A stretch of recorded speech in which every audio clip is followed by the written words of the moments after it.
അതെ ഉപ്പ, നിങ്ങൾക്കൊരു വിചാരം ഉണ്ട് കേട്ടോ. വയറ് എന്ന് പറഞ്ഞാല് നമ്മുടെ മൊത്തം ഈ കാണുന്നത് വയറാണെന്ന്, ഇത് മുഴുവൻ ഭക്ഷണം കൊണ്ട് നിറയ്ക്കണമെന്ന്. പക്ഷെ അങ്ങനെയല്ല. ഇതാണ്ട ഈ ചിത്രത്തിൽ കാണുന്നത് ഈ ഭാഗമാണ് നിങ്ങൾ കാണിക്കുന്ന വയറ്. നിങ്ങൾ തൊട്ട് കാണിച്ച വയറുണ്ടല്ലേ, ഇത് മൊത്തം. പക്ഷെ ശരിക്കും പറഞ്ഞാൽ വയറെന്ന് പറഞ്ഞാൽ ഈ ഒരു ചെറിയ സഞ്ചിയാണ്. ഈ കാണുന്ന സഞ്ചി കണ്ടില്ലേ, നമ്മുടെ വായക്കൂടെ ഭക്ഷണം ഇങ്ങനെ ഇറങ്ങി കുഴൽ കൂടെ ഇറങ്ങിയിട്ട് വയറ്റിൻ്റെ ഉള്ളിലേക്ക് വരും. ഈ വയറിൻ്റെ പകുതി ഭാഗം നമ്മൾ കാലിയാക്കി ഇടണം.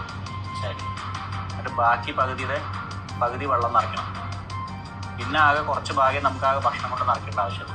അപ്പം നിങ്ങളിപ്പോൾ ജോലിയൊന്നും ഇല്ലാതെ വീട്ടിലിരിക്കുന്ന ആളാണെന്നുണ്ടെങ്കിൽ ഒരു ദോശയോ അല്ലെങ്കിൽ 2 ദോശയോ കഴിച്ചാൽ ധാരാളം മതി ഉച്ചവരെ പോകാൻ. എന്നിട്ട് വയറ് കാലിയായിട്ടുമായി തോന്നുന്നുണ്ടെങ്കിൽ കുറച്ച് പച്ചക്കറിയൊക്കെ കൂടുതൽ കഴിക്കുക. മനസ്സിലായി?